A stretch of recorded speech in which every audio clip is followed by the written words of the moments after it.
Quick content warning, I talk about a violent video game with guns and blood and murder and other spooky stuff. So if you don't want to watch that, don't watch this. I may make a video in the future that will be more suitable to someone who is not desensitized to violence. I was pretty late to the party when it came to playing video games, like, on a regular basis. My family didn't get an Xbox 360 until 2015 because we weren't, particularly wealthy. It was a great experience, though, to get a console so late in its life cycle, because there were already so many games out for it, and they were all really cheap.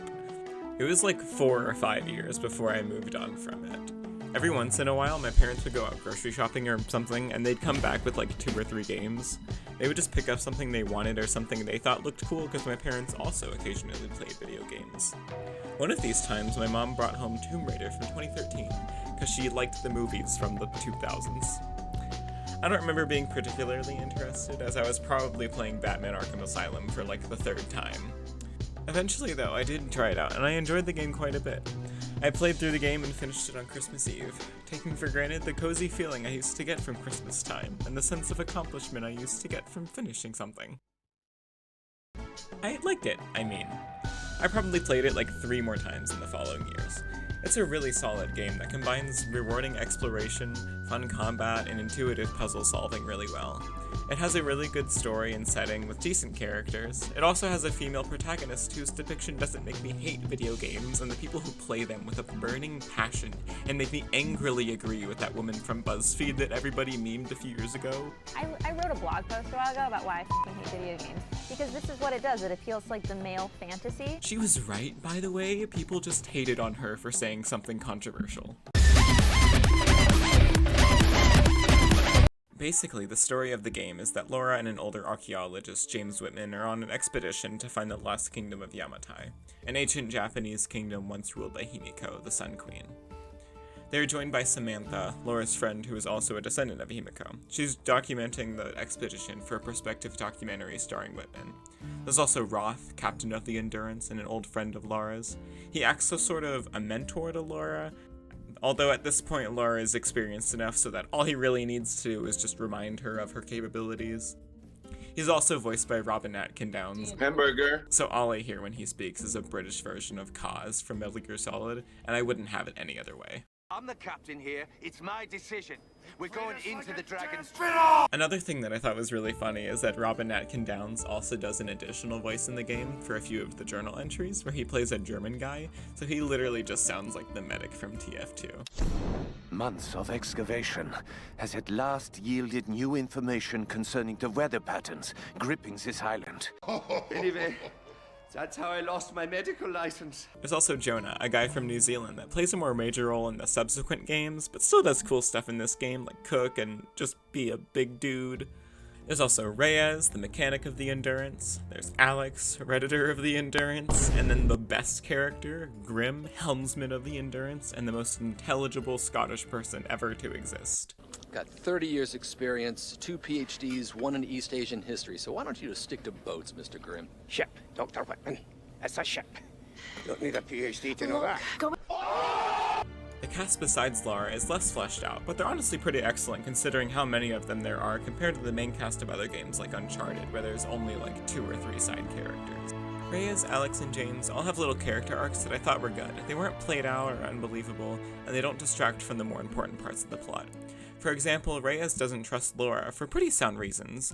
Lara is inexperienced, has little evidence to support changing the route of the expedition to the Dragon's Triangle, and her decision has deadly consequences for some characters. She doesn't outright hate Lara though, and is reasonable and level-headed. Whenever she says something mean to Lara, she admits that she's wrong to say things like that. Is she okay? Because it's all about Lara, isn't it? Have you forgotten that she's the reason we're here? That's not fair, Reyes. You're right. I shouldn't have said that. So when she finally does come around and trusts Lara at the end of the game, it's believable. James Whitman's arc is also really great. I won't spoil it though, because it's important to the wider plot, but it has a lot to do with this discovery being the thing to jumpstart his career again, and he puts that above the safety of everyone else. It's a common thing in adventure stories like this, but it's done really well here, I think. This female image is particularly interesting. Anyways, the gang becomes stranded on the island of Yamatai after a storm wrecks the Endurance. Lara and company try to find a way off the island, uncovering the secrets the island holds of all the previous and current inhabitants. I'm not going to recount the whole plot here though, because I don't want to spoil the game or make the video too long.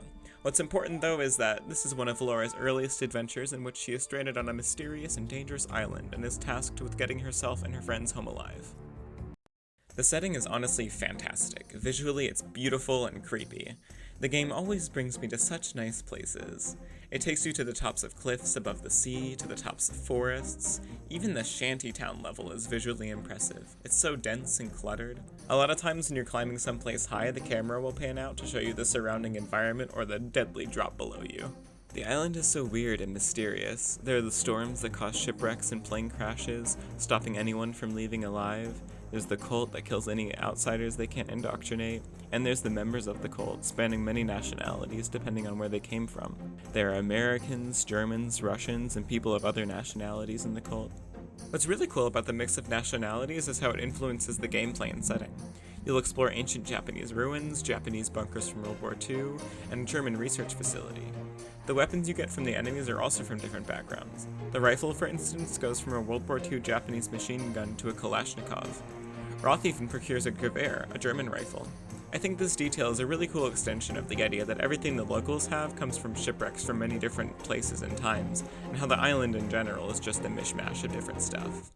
The gameplay is pretty great too. It combines exploration and combat really well so that neither become arduous or annoying.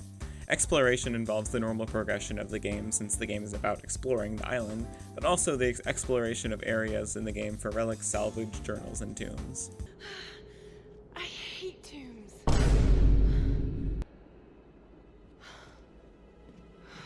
A sun queen and her storm guard. I remember the first time I played this game, I avoided doing any of the optional tombs. When in subsequent playthroughs I explored the tombs, they turned out to be pretty good. The tombs in this game contain puzzles that you solve to open a larger version of the briefcase from Pulp Fiction that has a skill point inside. It doesn't take too much time, and the puzzles are usually either engaging or easy enough not to make it such an ordeal to explore a tomb. The combat is also a great part of the game. It feels scrappy and imprecise in a good way. What I mean is the weapons are secondhand and presumably really old. The first version of the rifle is inaccurate, but fun to use at close range. Some of the upgrades to the weapons are just taped on or strapped on with some other binding. The melee finishes are desperate and brutal, and then they become Doom-esque towards the end of the game when you unlock weapon executions.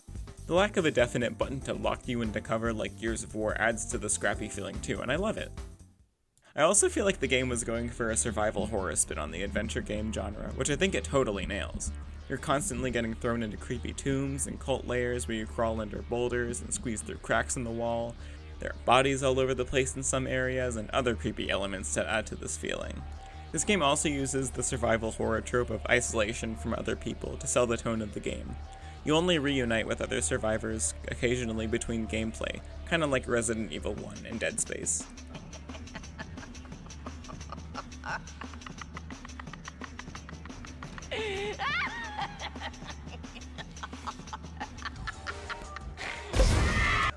A lot of the set pieces also sell the survival horror aspect of the game, putting Lara in very tense and precarious positions.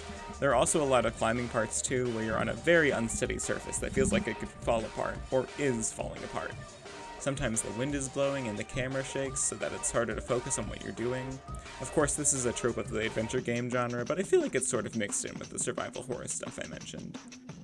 There are also a lot of set pieces where if you fail to dodge some obstacle or something, Lara dies pretty brutally. The one I remember the most is one of the parts where you're sliding down a hill with a bunch of debris on it, and a big spike goes straight through Lara's neck. It's pretty crazy. Lara's depiction here is actually pretty good. A lot better than the previous games. Before this game, she was depicted, unrealistically. I mean, take a look at the cover art of Tomb Raider Underworld, the last mainline Tomb Raider game before this one. It looks like a parody of itself. You can't even see her fucking face. If you told me this was for an, adult film, I wouldn't even question it. But in Tomb Raider 2013, Lara dresses and acts like a normal person would in such a situation as hers. In A Feminist Review's Tomb Raider's Lara Croft, Carol Pinchevsky writes, "This new Lara is less pneumatic, more athletic. Instead of strappy short shorts, she wears cargo pants. Because of the fabulous motion capture technology Crystal Dynamics uses, we can focus more on her face and her expressions more than her overall physical assets. This, however, did not stop the Steam community section of the game from being an absolute trash fire. There is a ton of terrible fan art and such that makes me want to scream. There's a similar issue with Bioshock Infinite's community section as well, because God forbid you put a female character in a game, lest she become subject to the desires of grody men on the internet. This is the kind of thing that makes me want to just stare at Judith beheading Holofernes by Artemisia Gentileschi for several minutes with violence and hatred in my heart. Laura's character and Camilla Luddington's vocal performance are really great too. Laura is really expressive in this game. Pinchevsky also wrote, "This Laura is fantastically expressive and conveys pain, frustration, wonder, hope, and even more pain in a way that sets a new bar for other game protagonists of any gender to reach for."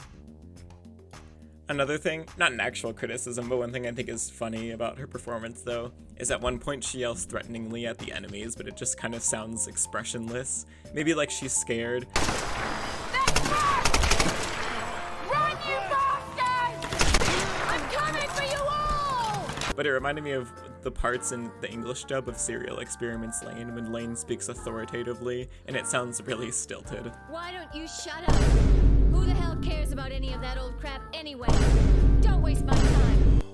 Pinchevsky also wrote, "The good news is, this version of Lara, while definitely off-balance and vulnerable, is one we can empathize with, and doesn't project an aura of needing help. Quite the opposite, in fact. The game does an absolutely superb job of balancing her between inexperience and determination. Lara might be wounded and afraid, but she's going to press on regardless. We do root for her, but she also demands our respect." Lara has long been considered one of the most well-regarded characters in video game history. Now she's one of the most real. Lara doesn't really react to the notes she finds, even the ones you'd think would be more important, like the note she finds that confirms Grimm survived the wreck, which until now we did not know. It's not a big deal. She finds Grimm in a cutscene like 2 seconds later and reacts accordingly, so it's not super jarring, just a little weird. The only one she reacts to is towards the end of the game, which reveals where she needs to go next at that point in the story to find some clue. It's not like every game can have the character react to the notes, like in The Last of Us, where Joel reads a note and is like, "Damn, Ellie, this guy died because he ate 500,000 crackers. Truly, this is an interesting little case of the follies of human nature. I trust we can all appreciate the dramatic irony of a man dying from sustenance during one of the most dangerous times in which one can live." She implies the Edo period is ancient at one point. In Edo, Japan, traditional men's garments had no pockets. Inro were miniature containers used to hold personal effects, like an ancient form of wallet. But it lasted from 1603 to 1868. That's right, I watched Samurai Champloo. I know all about the Edo period and the breakdancing that occurred during that time. There's this part where Laura is examining this broken sword and she cuts herself and is like, still sharp. It's beautiful. Still sharp. And I think this is a Lord of the Rings reference, because Boromir does the same thing and says the same thing. From Sauron's hand. Still sharp.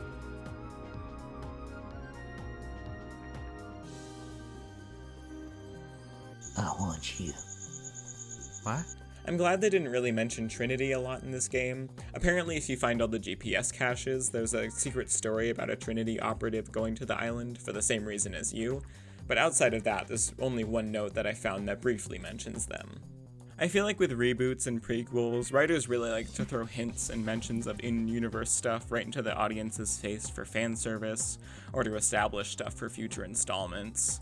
I like that they didn't mention Trinity to this extent, because it would have been really jarring if Lara, who at this point is more interested in getting off the island than the archaeological discoveries she went to find there in the first place, went on some story tangent involving Trinity. I played Rise of the Tomb Raider a few years later when we finally got an Xbox One, and I thought it was alright. I got kind of bored playing Shadow of the Tomb Raider though, and I never got very far into it. Hey, maybe I'll go and play them now to postpone the ever-present threat of me running out of ideas for videos. Anyway, that's all I really wanted to say about this game. I think it's pretty great and you should play it if you like video games. It took me about 10 hours to beat this time, which I like. I miss when you could beat a game in like a week instead of taking a month to play like half of it and then getting bored and dropping it forever. I didn't go too in-depth in this video because I wanted it to be sort of light and fun, just about something that I like. I plan on making more videos where I just talk about stuff like this, in this format where I just mostly focus on the good parts and I'm not super critical. Plus, I'm scared of being critical because what if my negative opinion or something is wrong and someone in the comments just completely dismantles my arguments? I don't know if I can take that kind of rejection. Thanks to anyone who watched this for watching this. This is the first video I've ever spent this much time writing, recording, and editing. I'm happy with how it turned out, and I had a lot of fun making this, and I'll be sure to make more videos in the future about things that I like in hopes that you turn up again. Bye bye!